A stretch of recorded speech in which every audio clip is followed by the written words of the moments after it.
to IoT North. I'm Paul Wheels. Great to have you. I've got a new camera, so let's see how this goes because it's wobbling all over the place. But great to have you. We've got a very hot topic to talk about today from Rob Dobson in IoT Security. The booker for this great show is my good friend John Staveley. Hi, John. Hello, how are you doing? I'm good, mate. I'm good. What have you been up to this month? I'm seeing my Powerboat Level 2 qualification at the moment. Wow. I'm sitting. Yeah, you do see sitting. It's a lot of... a lot of what? Not IoT related, but that's thought it'd be interesting. Before we go any further, let's bring in Rob. Hi, Rob. Hey, guys. Nice to talk to you, and thanks for inviting me along to this session. Great to have you. This is a hot topic. It's a session that is often asked for, so really appreciate you coming on board to share with everybody. Just to give some housekeeping, I have the nice little banner from my employer that says that the opinions I share on this show are my personal opinions and not those of my employer, which is Intel. So now I've done that, we can turn that one off. If you'd like to share, contribute, ask any questions, please do fire them live in the comments on LinkedIn or YouTube, and we will pop up on the screen and we'll get Rob to answer them, or myself or John will lean in as well if it's other things that aren't in regards to IoT security. John, over to you to introduce Rob today. Well, I've been trying to get someone from the IoT Security Foundation for quite a while, but they don't answer the emails. You contact them by the web page. So via the magic of LinkedIn, I managed to finally make contact with Rob and get a speak in two of my favorite subjects, IoT and security. I was trying to think of my favorite IoT security hack the other day, and I think it's South American routers. So this is like a default credentials attack. So basically the user, when they get the IoT device, doesn't bother changing the password, and there is an Ajax post on a web page that you can visit that then changes the DNS settings on the router. So you could plug in like mybank.com, and it will be presented to something that all intents and purposes looks like your bank. The URL is the same as your bank, and you can put in your security credentials of your bank, but it's actually run on someone else's servers because they control your DNS now, and they can make you look at anything you want. So I thought that was quite good. And the Mirai botnet, just in terms of the sheer power of taking the East Coast of America down. Again, that's a default credentials attack. And, you know, we as an industry have really got there's a risk if we don't inspire consumers with confidence that IoT is reliable and it's secure, then they're not going to buy the products that we produce, and all that opportunity will be lost. So IoT and security are incredibly important. I have been also been, as well as doing my Powerboat Level 2, I've been sent these SIMs for free from Luxembourg Post, so like the BT of Luxembourg. So I can play with them for free, and I can't make that public. Okay, Paul, can you make that link public to people in the private chat? I certainly can. So you can sign up and you get sent 3 SIMs for free, and then you can play with them all you like. Is that a multi-IMSI connection? It's LTE, NB-IoT, SIM, and it's got some kind of Cisco software in the background for managing all of the SIMs and over-the-air updates and that kind of thing. Is that an eSIM? Is that an eSIM, John? If he's got it in his hand. It's a physical SIM. It's a physical SIM. Okay. There you go. It's not an eSIM. Glad I helped you there. I'm assuming as you're in the UK and it's from Luxembourg, then it will be using the roaming networks. Yeah, worldwide. So I need someone to act as a test harness and go traveling around the world and make sure it connects all the different networks over the world. So if anyone wants to volunteer for that, please step forward. From personal experiences of sending service to customers for projects that I've been working on for the past year, if you stick it with somebody like DHL and send it from America to Ireland, you'll discover that it'll get sent around the world before it eventually gets to the customers. So you could put a device into one of their boxes and track it around and see how that works. Because it took a month for something to be delivered, and we discovered it had literally been around the world. Oh, good suggestion. Yeah. Actually, I was working with a similar type of application. Actually, it was with tracking baggage for airline sort of industry for more wealthy individuals and very expensive luggage. And they were doing similar types of tests. This is quite a few years ago now, but that was interesting as well. Interestingly, when I flew with Emirates a month or so ago, when I went on holiday, there is terms and conditions for being on the flight that states that you do not have any tracking device in or connect or tied to your baggage. Wow. Okay. Which I've never seen before on airline terms and conditions. Obviously, I was a little bit bored on the flight when I read those. But, final bit to say is we're looking for sponsors. So if you want to reach out to one of the largest IoT communities in the UK, please get in touch with either myself or Paul. We've got one final meetup, hopefully at the end of this month, but nothing in December, recommencing in January. And if you've got any ideas for talks, we'd be delighted to discuss them with you. Please get in contact. Please do. info@iotnorth.uk is the easiest email address, or contact us through the website, iotnorth.uk. We are hoping to be doing an in-person event, and for the first time in 2 years, John and I will actually be able to meet. We've never met before, but we've worked well together. And we're hoping to have Cognizant, Tech Data, and Intel at the live show, which we'll hopefully be able to stream live. If not, we will record it and then share it on the website and let everybody know about it. But we will be posting that in the next couple of days with the details. It's Newcastle Business School, who is one of our sponsors that helps us with paying for this streaming platform that we use. So thank you to Newcastle Business School University for that. Should we let Rob give us some insight on IoT security? Rob, over to you. Oh, cheers, guys. Thanks for that. And hello, everyone. It's nice to be here today talking to you. And actually, John touched on some very interesting points there about default credentials. And I don't think there's a day goes by without somebody publishing a report about a router or camera or some other piece of equipment where they're using default credentials. Hopefully, things are changing a little bit now, but there has been very prevalent up until now, and it's still continuing to be a massive problem and a weak entry point for IoT devices. So yeah, I want to talk about IoT security. I've got a few slides, so we're going to go relatively quickly. I wanted to just set out the agenda though before we start. So I wanted to look at some of the IoT threats and review of that. So just to sort of see what the landscape is today and where the real key threats are in from an IoT standpoint. I want to talk about the OWASP 10 security principles recap. There's some really good stuff the OWASP did to help guide around IoT security. I don't know if you guys have recently seen the news around the European Commission. They came out with this new Cyber Resilience Act. Actually, it's in proposal phase, but that was published on the 15th of September. And it calls out a number of key elements. And one of those is something I'm going to be talking about in this presentation as well, around software bill of materials, or SBOMs. And no, it's not a Tom Jones song. It's actually a software bill of materials. We're also talking about device automation, lifecycle management, integration to enterprise. That's a fundamental requirement we see around the IoT ecosystem. And it's becoming an ever more evolving landscape for that. Machine identities and zero trust are thrown in there as well. We're going to talk about what that means. What is machine identity? Why do we need it? Software bill of materials. I want to talk about that a little bit because clearly the EU Commission has just come out. This Cyber Resilience Act talks about that, and also the US came out with an executive order last year talking about software bill of materials. Also, then just to sort of wrap up around resilience and continuous assurance to help reduce risk in supply chains. And then I got a sort of slide at the end to talk about some of the resources and areas you can go to learn more about security, perhaps get some training if you want some training in that space as well. So I hope that'll give you a flavour about what we're going to do today. So without further ado, let's talk about some of the threats.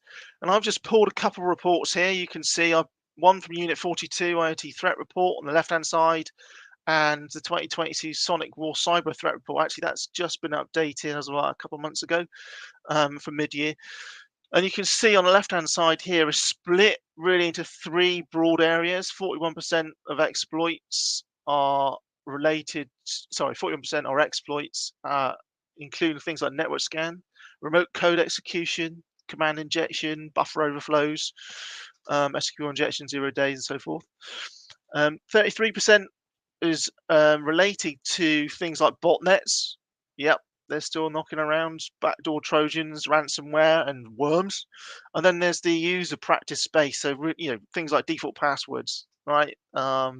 Really things we shouldn't have on products today, to be honest. But clearly, they're still there. 13% of that space is around problems with passwords, phishing, cryptojacking thrown in there as well.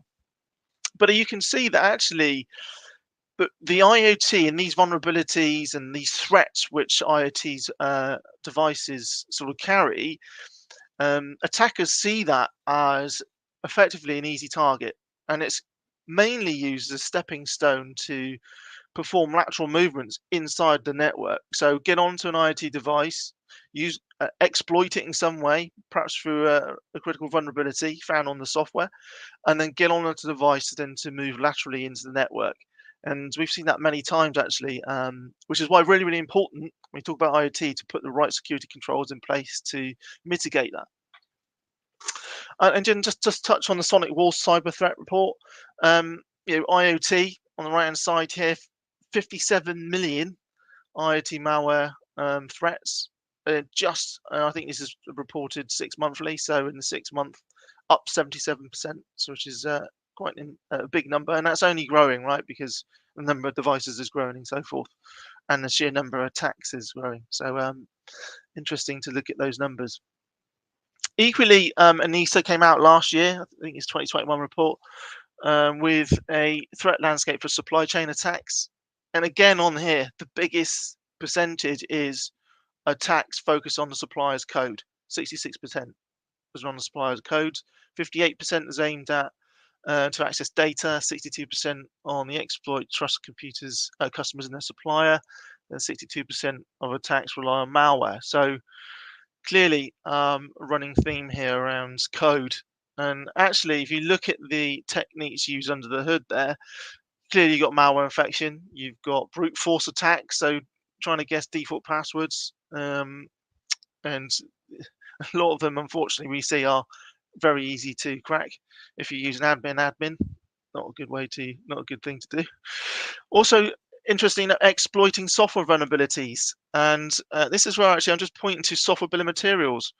And you look at these types of reports and why ENISA coming out last year, then you look at things like the Cyber Resilience Act, which is in its proposal phase now. It's calling for software bill of materials, and I think that's a direct response to these types of attacks and threats to the IoT ecosystem. So yeah, interesting to look at some of this. And I guess just to round out, just looking at some of the market landscape here, is that we work a lot in machine identities, and default credentials, like John was talking about there, are really fundamentally one of the key areas which are a threat, and they're a massive attack surface. And the reason for that is that those machine identities are massive, right? This from a CyberArk, who's an enterprise privileged access management vendor, they recognize that actually they outnumber 45-1 the number of human identities, and that's only growing, right? There's a data breach investigation report that says credentials were the top attack vector for 61% of data breaches. And there's a PONOM report which basically talks about secure and connected world, and that 47% of respondents said that IoT is the most important trend driving the adoption of PKI.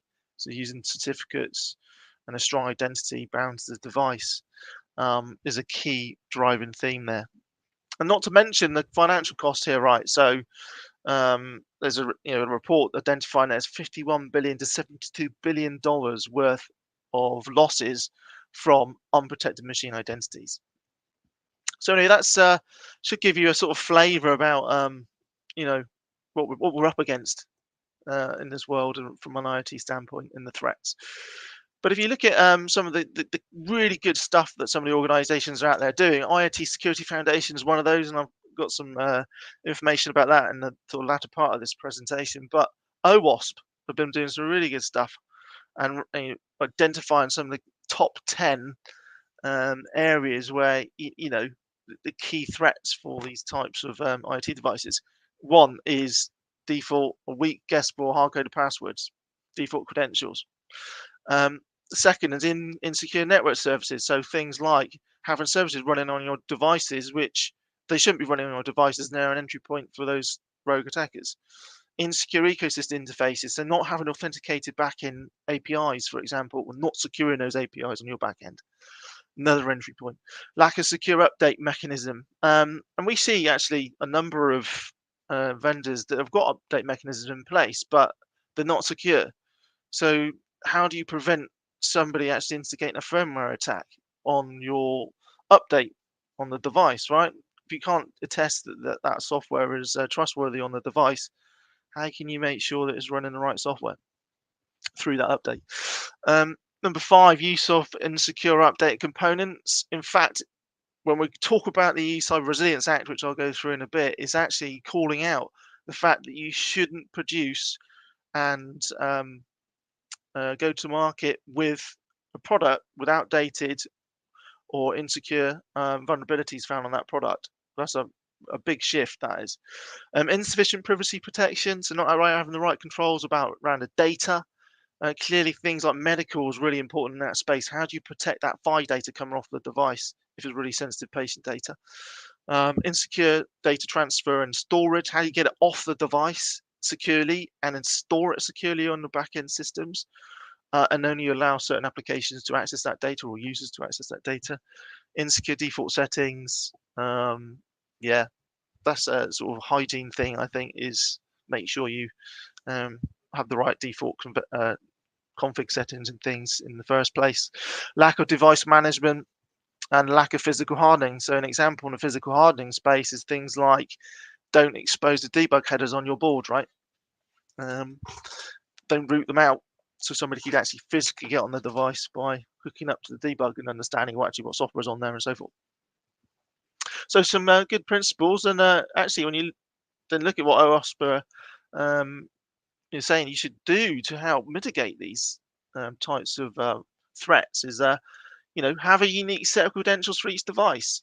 Don't use the same one across thousands of devices. That goes for equally things like certificates. We've seen many scenarios where, well, I've got certificate-based authentication, great. Have you got unique certificates on each device? Well, no. Actually, it's one certificate used across multiple devices, maybe tens of thousands of devices. And that's not a good security practice, as we all know, right? Somebody could get into one of those devices and fish out that credential and use it to connect to your backend infrastructure. Disallow connections with high-risk networks. Don't use public Wi-Fi. Yep, where possible, don't do that.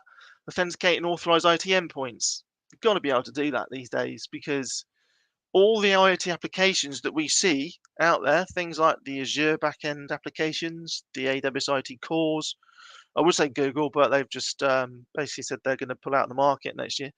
But all the IoT applications typically rely on X509 certificates to be able to authenticate the devices to the application. And you have to do that. Otherwise, you can't trust the device. You can't trust the data coming off of them.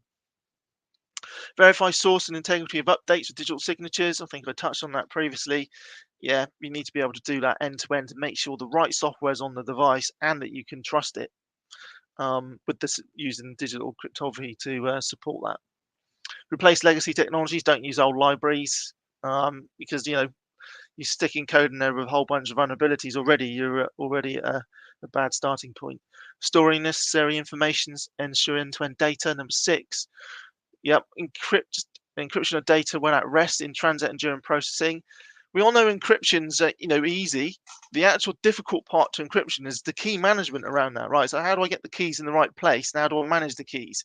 When you think about the end-to-end flows of, when I want to encrypt some data from the edge into the application, how do you share the keys between those two?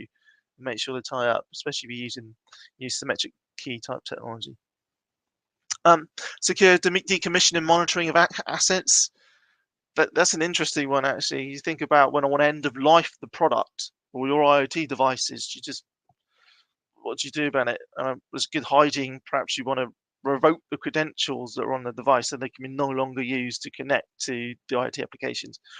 Or perhaps you want to delete any data off the device, so if somebody happens to get hold of it, there's nothing on there for them to go and do something with, and so forth. Compel user to change password after device installation, yep, and validate the firmware with a secure boot.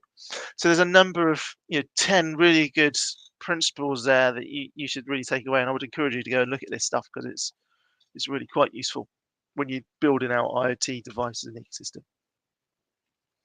So I have touched on just briefly EU Cyber Resilience Act, and I want to just go into that a little bit more detail, not too much, but just to touch on it a bit more.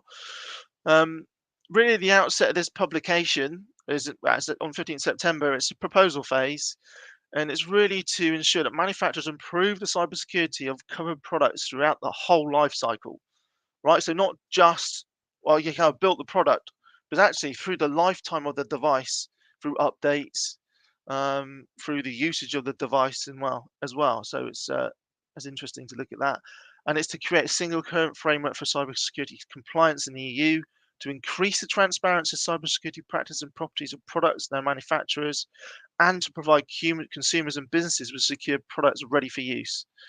And if you look under the hood of the proposal and dig through all the literature, actually it pulls out two key sort of areas. There's in the annexes, there's what are the essential security requirements for connected devices. Then the following one would be talking about vulnerabilities.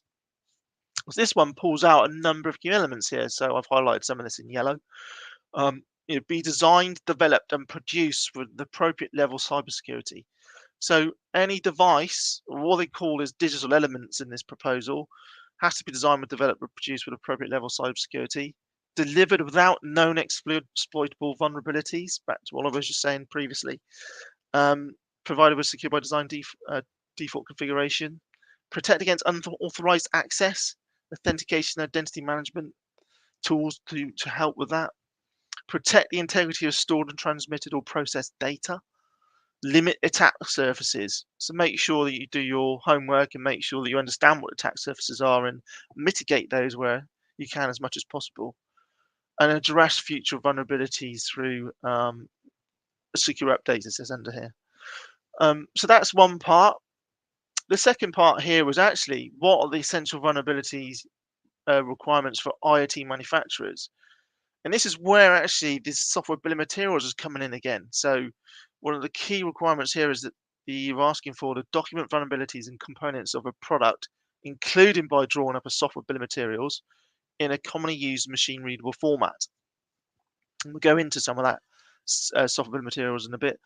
And it also talks about remediate vulnerabilities without delay. Actually, this proposal specifies that if you find a vulnerability on your product, you have to notify an ESA within a 24-hour period. Clearly, it's in proposal phase, but there will be some teeth around it if that goes into reality. Facilitate information sharing about vulnerabilities and disseminate security patches without delay. Being able to get those secure patches out there to help reduce the risk and help mitigate some of those vulnerabilities found. So clearly an evolving theme here. Clearly that you're trying to address the ever-evolving landscape around cybersecurity threats in the supply chain, and what you can do to and build a framework around that to help mitigate some of that. So clearly SBOMs will be becoming increasingly relevant in this space. So why is IT different to IoT and OT? And you see the subtlety in the title there. Why is IT different to IoT and OT? And I like to see this as like you've got laptops, computers, email servers, whatever it may be. Those are typically seen as a low assurance type of device. When I say low assurance, it's if your email goes down for 20 minutes, does it really matter? You could argue maybe not.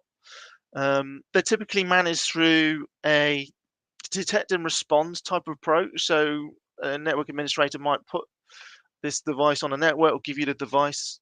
give the user a username and password so you can log in, and then they're managed, right? So they're managed to understand with specific networking tools, what's this person accessing, what is he allowed to access or she's allowed to access, and so forth.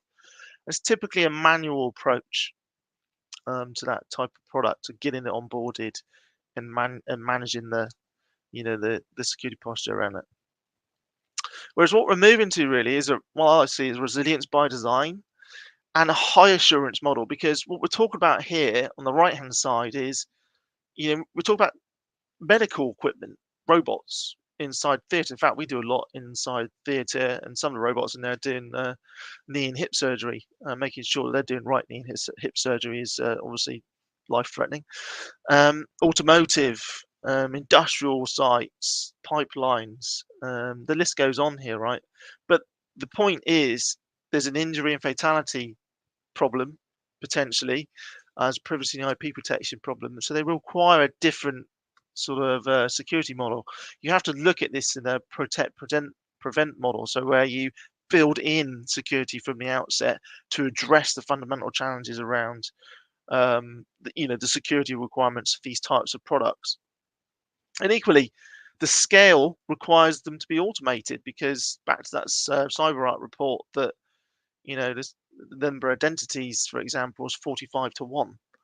When you talk about millions of devices, you can't manage these things manually. You have to do it with tools and automate that.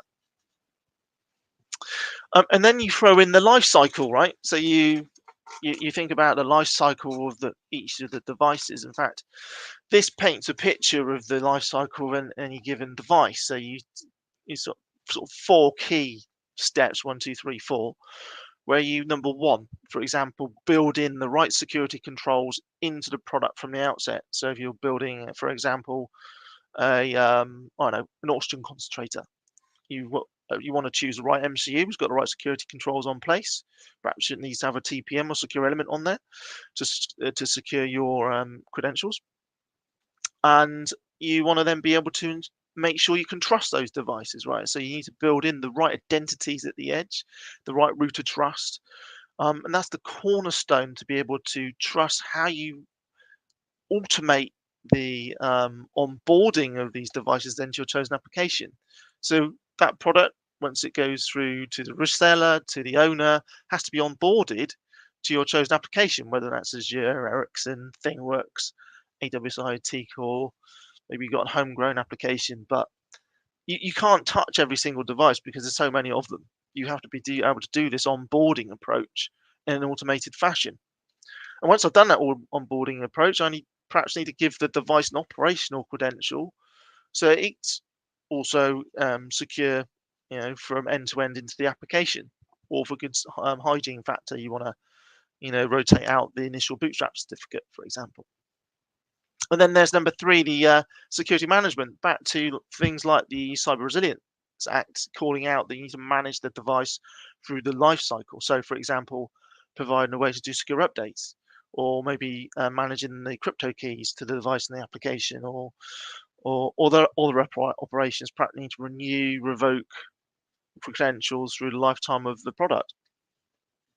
And I guess number 4 is any enterprise integration. So, a lot of vendors we talk to already have perhaps a certificate authority they're using, or a hardware security model in their infrastructure, and they want to extend that to use for IoT. That's where then there's the integration to those types of vendors to support their infrastructure. So that's the basic flows through the lifetime. And then you get to number 5 and 6, the decommissioning point, what we were talking about earlier as well. Decommission, okay, I want to revoke a credential, or perhaps I want to delete the data off the device and end of life it, right? Great, then I've done my bit now, I'm good to go. Equally, it could be a recommissioning phase. In fact, when you think about automotive, and you've got many systems in the automotive, cars and so forth, and we work with various vendors in that space around our telematics control units, so TCUs or engine control units, where in those types of environments where the vehicle goes from one owner to another owner to an owner, you've got a transfer of ownership piece where you then, or the vehicle manufacturer has an obligation then to rekey the vehicle systems. And you can imagine doing that for many thousands of vehicles. It quickly becomes a nightmare. So you're going to have to automate that whole process as well, right? For the systems inside the vehicle that connect to the outside world. So anyway, that's a little bit about the lifecycle management piece, and that's becoming a more evolving theme as we see the IT sort of landscape evolving. So if you boil it down as well, and to some of the other areas I want to talk about, is the IoT use cases really demand you have to have a certificate-based machine identity model, because the IoT applications typically support X509 certificates, machine identities, right? So to be able to authenticate devices to those applications, you have to have a certificate on the device. So it's critical that you have that in place, make them unique, and so forth. End-to-end data security is a big challenge, but IoT use cases demand that. You see that again running through the Cyber Resilience Act. It's how do I secure the data from the point that I encrypt it through its network and into the backend applications, and make sure that end-to-end is secure. The data privacy model in there is correct. Can't have the security layers, identities, new perimeter. Well, if you think about IoT versus corporate sort of equipment, laptops, computers would typically sit behind a corporate firewall, whereas IoT, it could be anywhere, right? It's out in the middle of nowhere. These things might dial in, connect into your infrastructure, but it's very different.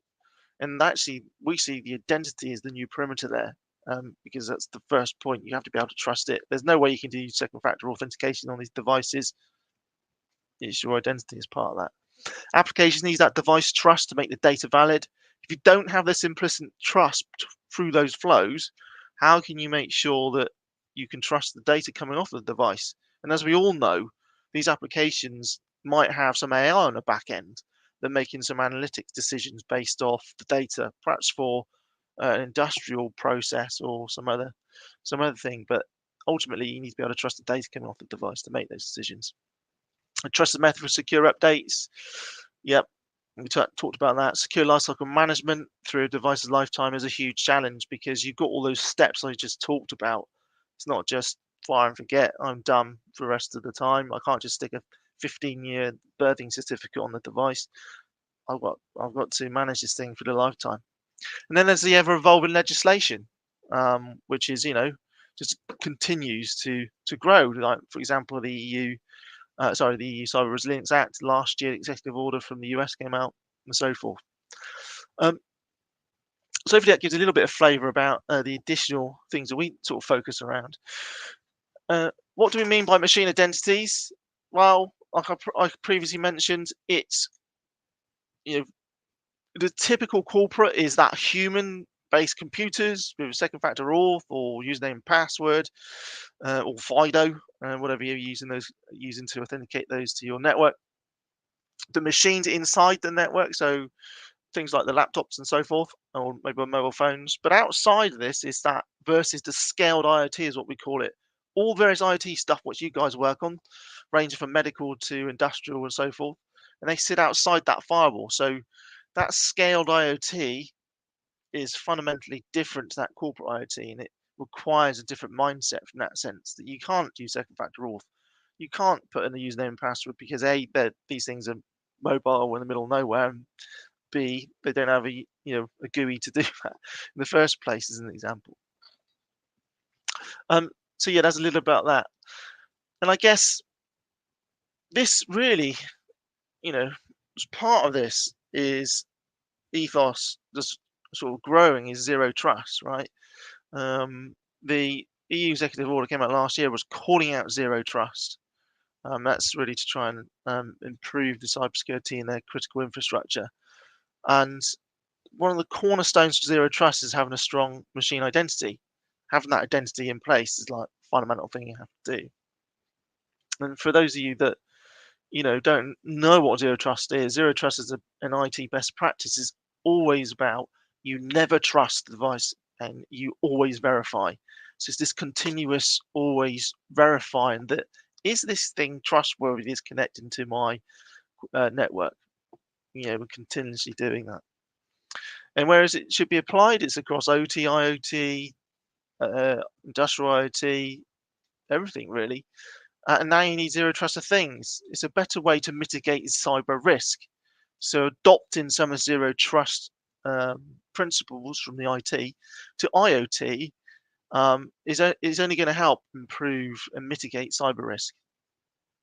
And I guess for me as well, zero trust things, SBOMs or software bill of materials has to be in there as well to boost transparency to help reduce risk in the supply chain, right? And the SBOM piece is an evolving thing, but it's clearly to help boost that transparency of what software is running in my supply chain. And then I'll just pull you to this, which is from CISA. This is their Zero Trust Foundation, and it talks to a number of key elements here. So clearly, identity is a fundamental pillar there. Device security, network environment, application workload, data privacy.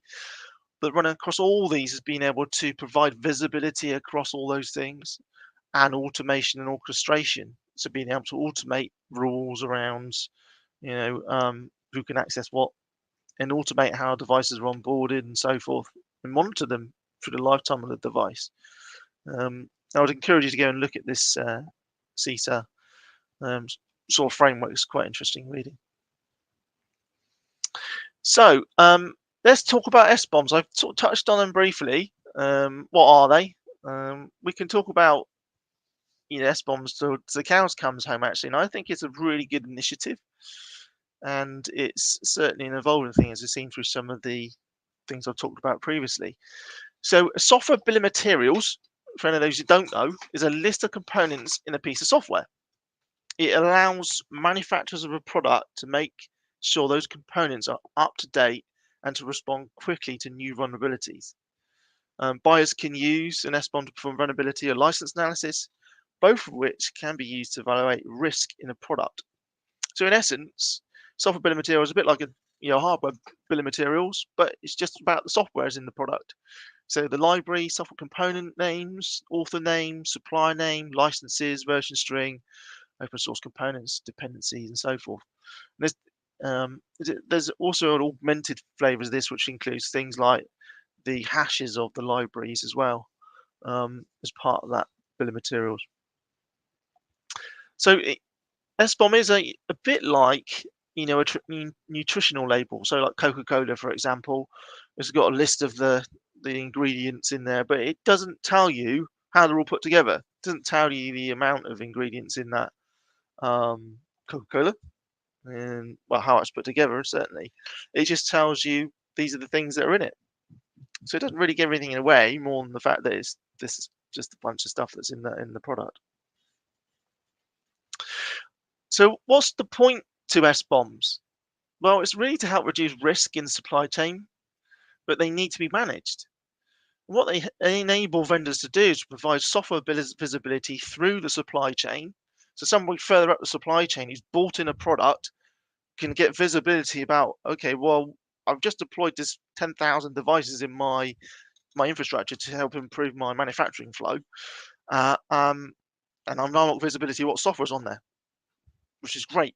And it enables those vendors then to manage the vulnerabilities against those devices and monitor those devices to provide threat intelligence, dependency tracking across those different products, remediation management and automation. So being able to do something about a new vulnerability that's found on all those devices I've now got in my infrastructure. So for example, there's a new 0 day that's found and it's actually going to affect something which is called life and death. What do you want to do about that? At least you've got visibility, you've got awareness of it. What IP licenses are in my product and EOL awarenesses around that. But they're not static, right? These SBOMs are not static in nature. When you think about when you build your code through the software development lifecycle, you might obviously do some testing, build your code, then you have to put a version on it, and then you have to go through your testing and production and so forth. SBOMs have got to be part of that to be able to create the SBOMs, and there are many tool vendors out there actually providing fully integrated tool chains for you to do that, and being able to use SCA tools, so software component analysis tools, to produce these types of SBOMs. They need to be able to store and publish them and share them when needed. Clearly, that helps with compliance, and it helps assess the compliance, determine what IP licenses you have in there as well, assess the risk. Also, be able to manage these SBOMs as well, to provide visibility, like I talked about, manage the vulnerability, 0 days, and so forth. But equally, be able to remediate, which I talked about before, as managing the credentials, updating software. Perhaps if you get a critical vulnerability, you want to enforce or bring forward an update you were going to do to the product to patch the device in a secure way, because there is this critical vulnerability that's causing a huge amount of risk now in your product. Or maybe there's a vulnerability found in you to say, actually, I accept it because it's had minimal impact to my infrastructure, in fact, or zero impact, so I don't need to do anything about it. But the whole point here is it has to be continuously managed. It's not just a fire and forget. SBOMs aren't fire and forget either, because when you build your software and products, they don't typically stay with the same software through their lifetime. It might get updated and patched and so forth. So this needs to be an inherent part of that. So that's great. SBOMs are great and they're useful, but to be really effective, they need to have context. What I mean by context is, I've got the software bill of material, but I want to know what vulnerabilities are against it, and be able to do that in pseudo real time, so that I can mitigate any new 0 days that are coming along. And that's where things like this vulnerability exploitability exchange data, or VEX, is an initiative that's being driven from the US. And it's kind of a form of security advisory, a bit similar to like CVEs that you get out today. But there's some improvements over traditional security advisories. Like, for example, these are going to be in machine readable format, and enable support and integration to existing security management tools and tracking tools. And it's really to support more effective use of this software bill of materials, so that if a new vulnerability is found, you can quickly apply that to your SBOM sort of hub, if you like, SBOM database, so then what devices are effective within a quick period of time. But the ultimate goal is how to give greater automation across the vulnerability ecosystem, including disclosure, vulnerability tracking, and remediation. So, in fact, you can't see under this here right now, but it's I would encourage you to go and look at that as well from the US side of things. It's an interesting read. So just from the generation and tools, I think I've got one more slide after this on SBOMs. That's what we've got on time here. A few minutes left. So there's clearly the source code generators, package managers, built software artifacts, and so forth. And then there's the SBOM generation tools. So I've just listed a few in here. There's the Resilient, MENS, Anchor, Veracode, Microsoft. If you go and Google Microsoft SBOM, they've just open sourced their own SBOM tools. So clearly they've gone, well, we don't really want to get involved in publishing SBOMs, but we'll give you the tools so you can do it if you're using some of our code. Synopsys, they have Black Duck, which is some interesting tools. And these guys here, Binary, just at the bottom, actually they do binary analysis of these SBOMs. So you haven't got the software from legacy devices. They can actually take the binaries and produce a software bill of materials out of it. And then you've got tool vendors on the right-hand side to help give you that vulnerability management. So think of like Finite State, Cybeats, Archivist, Veracode, Sync. We're throwing in their device authority. We can help with remediation in that space. Yeah, but there's loads of them out there, but I'm just giving you a flavor of the types of vendors out there in that space. Just from an SBOM generation point of view, there are a couple of formats that are typically being driven, certainly from the US, and being adopted. Things like SBDX, Cyclone DX, and SWID. Interestingly enough, Cyclone DS is overseen by the OWASP Foundation. So interesting one there. But not to mention that SBOMs aren't not a silver bullet. It's not just you can say, hey, I've got an SBOM now, more security problems are solved. It's not. You still need to have the device security, think about what do I need to choose from a microcontroller point of view, do all the hygiene factors about not rooting out your debug ports and all those types of things. But equally, it's a layered approach, right? So it's being able to layer out these security controls, and the software bill of materials is part of that, but it's not a silver bullet. And who are looking at these? Well, The US came out with this Executive Order 14028 last year, and that's going through the process right now.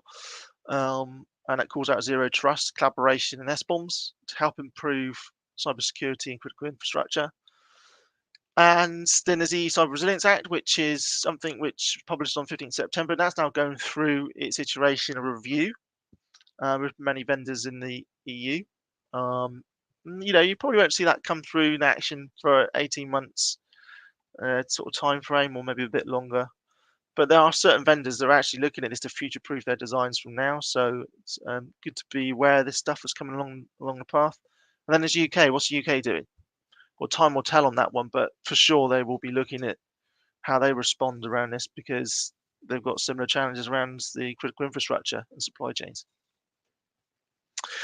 So let's just talk about this continuous assurance and authorization approach. And if you think about traditional approaches where you just perhaps if you're doing well, you stick a credential on a device and fire and forget and just leave it.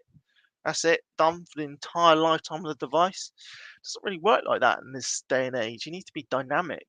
The devices, you need to be compliant and validated through their entire device lifecycle, not just a fire and forget, right? You need to be able to continuously validate these devices and give that continuous assurance approach, and perhaps and authorize these devices on a continuous basis. And SBOMs are part of this with legislation like the EU 14028 and the Cyber Resilience Act driving this SBOM piece. But in essence, I think this is driving the requirement for continuous assurance to be able to test devices on an ongoing basis to prove their identity, prevent spoofing, prevent cloning, and so forth. To be able to manage the authorization state around that device based on its device state or request context. Is the device now connecting to your backend applications in an odd way? It'd be great if you can attest the software running on the device at any point in time to say, hey, this software is running on this device. Is it valid? Is it what the device was produced with, or is it against the latest update, or someone managed to get on the device? So managing that to build up a picture about the device, and then having the policy controls and rules in place to be able to manage the devices, right, if things go bad, right, or being able to provide authorization controls and actions, or not authorized to do certain things. And then there's the integration to be able to revoke credentials, send device alerts, integrate to the third-party applications to vulnerability management tools, for example. So this continuous authorization is needed, and there's an ongoing drive for doing that because of the nature and the environment we're in right now. So yeah, just as we wrap up, just conscious we've got a few minutes left. We are, there's many places to go to learn more. Device Authority, who I'm with, we are part of the IoT Security Foundation, been a founding member of those guys, and worked on a number of key tools that they produce. One is the IoT Security Assurance Framework, which is it's a document that you can download. It's free for use. You don't have to pay for this stuff, and it gives you a set of mechanisms that you can use to employ on your IoT devices. And it classifies devices into like 4 classifications: class 0 always up to class 4. Where class 0 is that if someone managed to compromise your device, there's not any real discernible impact, and it tailors the security controls you put in place based on those classifications. And it's all about risk management at the end of the day. All the way up to class 4 type devices, where if someone managed to compromise the device, then death could ensue for the person, which is attached to the device. Perhaps those types of levels of classifications is important to note. And then there's a bunch of secure design best practice guides, which colleagues of mine worked on in the IoTSF. They're 1-pagers about what you should think about for good practice. Actually, they're very concise, good read. I encourage you to go look at those, and various other white papers in that space that can help you understand what you need to do and put in place for that. Clearly, there's the OWASP stuff, so the bits around the 10 principles and the Internet of Things. Really good source of information there and some good principles. PSA certified is an ARM-led certification, being able to certify that you put in the right controls on your products to make them secure. And equally, if you want to get training on security, then there are various vendors out there. We work very closely with Doulos. In fact, they're attached to the IoT Security Foundation as well. They do a lot deeply embedded all the way into things like SOC design, not security operations center, by the way, it's the other end. It's actually the silicon on chip design level through Verilog, VHDL, or could be they offer training in security, Linux software, embedded system design, and so forth. So if you guys are in that space, then clearly these guys can help you. They've got a wealth of tutorials on their website, by the way. You could go and have a look at them. I've put one here if you can see on the screen now. So yeah, some interesting places to go. Just before we wrap up, I will just talk about device authority. We've got a few minutes. So device authority, we have this platform called Keyscaler. It's all about automating zero trust and solving the scale problems for identity management and key management. So it's all about how do I manage and install trust in the devices in the first place. And we have some interesting approaches by using, you could either use traditional bootstrap certificate approach, or we've got a library which you can use as a retrofit for legacy-based devices, all the way through to how do you integrate the enterprise. We've got many connectors to different service providers, like the Entrusts of this world, like some of the PAM vendors of the world, and so forth. And then the operationalizing the trust, right, to be able to onboard, register, provision, manage, and update. And having the connectors we've got to our platform to plug into things like the Azure Stack, the Azure IT Hub, the DPS services, AWS IT Core, ThingWorx, Ericsson, big long list of them. So it helps take the pain away from manage the security for your devices at scale. And we typically operate across automotive, medical, industrial, do a lot of GovFed in the US, and retail. So yeah, lots of good sort of use cases in those areas. And I guess I will just touch on a couple of example use cases. I've got two here, then I will stop talking. I've clearly talked for far too long. So this one's actually about PKI management diesel engines. This customer is a very large diesel engine manufacturer in the US, and actually wanted to do is connect their diesel engines that get shipped to many different vendors. And as part of that process, they want to manage their credentials to those diesel engines and into their cloud application. In fact, this is their AWS IT Core, and actually backing off the signing of certificates to their chosen certificate authority. So in this scenario, what we're doing is using our Keyscaler platform, which can be, actually they chose to deploy this on-prem, but it can be consumed as SaaS as well if customers want to do that, to be able to provision certificates in the product and into their chosen application and manage the device through the lifecycle and the credentials through that. And coupled to that, we'll manage the key management for the secure updates to those edge devices. So you can attest that the right software is being delivered to those ECU modules on an ongoing basis and having the right controls in place. So it's one example. That's in the automotive space. This one's another one, slightly different topic. This is around IoT secure key generation, storage, and distribution inside the factory floor. So for factories where they're trying to secure the supply chain on the floor, perhaps being able to ingest components from manufacturers and key them securely. We help with that process using our technology in there to help secure those factory floor and lock out those rogue actors trying to get access to various components on the factory floor. This is just a couple of examples, by the way. We've got many others in medical, industrial, and GovFed, like I mentioned before. Be happy to talk to you about those. I guess just to leave you with, this is me. Feel free to reach out to me at my email address, or you want to connect with me on LinkedIn, happy to do that. If you want to talk more about any of the topics I talked about on here, be more than happy to do that. Otherwise, I guess we've got a few minutes for some questions.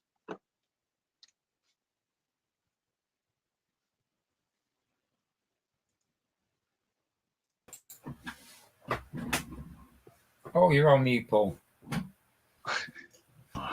Every time. Thanks for that, Rob. We've No got worries. one question from Violet Cat. Thank you for the question. Sorry if this is beside the point, but for example, if there is a data breach, this gets reported to the Information Commissioner. Where would breaches get reported to and investigated for IoT?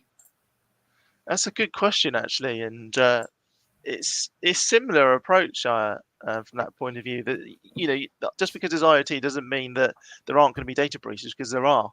Right, it just depends where the data breach is. You could still have a data breach, the fact that the data's come from an IoT device, and is stored somewhere. This could still be sensitive data, and so there are still those organisations in place you need to report to. I don't know the name of the one off the top of my head, but there will be ones that you need to report that data breach to. If anybody knows who it would be, please do mention in the comments, and we'll pop it up on the screen. John, do you have any questions for Rob? Yeah, just one. So, I mean, I ship software with vulnerabilities, and the reason being is because I have to. So I'm dependent on a number of packages, and I do a software component analysis scan of those before as part of the build process. Yeah. And some of these have vulnerabilities, and they are patched up as far as I can possibly get the latest versions of them. And yet some of these have CVSS scores of 7.8, and they've been sat there for months. Yeah. There's nothing I can do about it. I can't patch. There's no patch to take. So I have to ship as it is. So under the new system, am I going to just have to re-engineer everything I'm doing to not use that package that has that vulnerability in? That's a good point, actually, and certainly if you're in from an EU standpoint, if the proposal gets through and it goes into action, then you will have to update your libraries to make sure there's no vulnerabilities against them. Maybe they will soften that to a certain degree. Maybe you only have to. Maybe you can ship product with lower risk CVs against the libraries that you ship in the door, But clearly, if things like the EU go forwards with this proposal, and you ship into those regions, then you will have to do something about that. But you raise another interesting point as well around, the triage of your software component analysis. Actually, the component analysis, you could raise a whole raft of CVSs and so forth, but perhaps they're not libraries that you're using. They're just part of the package. At which point, you have to be able to triage that and make sure you understand what's in there to mitigate that. Otherwise, you're going to get loads of false. Is actually addressable by someone external? Is there a mitigation I can put in place to make sure that the bit that's vulnerable is never accessible? Exactly, and those types of sort of conversations, I'm sure, will continue to ebb and flow and to evolve. We've got another question come through from Cameron Patterson. Triggered by the EU Resilience Act and whatever UK equivalent, are we expecting our £30 Amazon, eBay IP cameras, for example, to disappear? The manufacturers to comply, or just something in between? It's a good question. I mean, the £30 the £30 Amazon and eBay IP cameras unfortunately seem to be one of the main entry points for a lot of DDoS style of attacks. We've seen that over the last so many years, right? The various botnets and Mirai botnets and everything else that goes with that. And yes, it will impact these IP cameras in a good way, I think. And will there be levels of control? Yes, clearly they won't. You won't just have one. Hey, I've got this Uber Duper camera, and we're good to go. But it's £1,000 each versus maybe something not £30, might be a bit more than £30, but at least it's got a much better security posture on there. We've got 30 seconds to answer this question before I need to shut down the show because I've got people waiting on another line for me. But how risky is the customized IoT devices in comparison to existing or newly manufactured IoT? Is there any way to deal with customized IoT devices within a corporate network? Wow, that's an interesting question. So I'm assuming. Answered in 30 seconds. No. But assuming you mean customized IoT, this is an in-house built, SoC or chip design level product, and it's that has this whole world of controls and things you need to consider in that space anyway. That's a big topic. I don't think we cover that in 30 seconds. Yeah, I don't think we can. Hey, I'm gonna have to wrap up the show. Rob, thank you very much for your time. Great talk, very informative. Really appreciate it. Yeah, brilliant. Thanks, Rob. It's top talk. Really well executed in regards to your delivery for security as well, because I was terrified it was going to go way more over my head. So okay, thanks for good. that. Okay, No so I'm going to basically put here. Oh, I don't know why. Yeah, that's gone all red for Evan. But we are planning on having the next meetup in person at Newcastle University Business School. I'm trying to turn all the damn comments off so that I can. Sorry, let me just. Get rid of this so everybody can see. So we've got planned to have Evan Unruh from TD Synex, who's the CTO here across EMEA, and Colville Wood from Cognizant, Oliver Hamilton from Intel, who's been on the show a few times, myself and John, all in person. This will be 6 p.m. on November the 22nd at Newcastle University Business School. And we are hoping to be able to stream it live. If not, we will record it and upload it.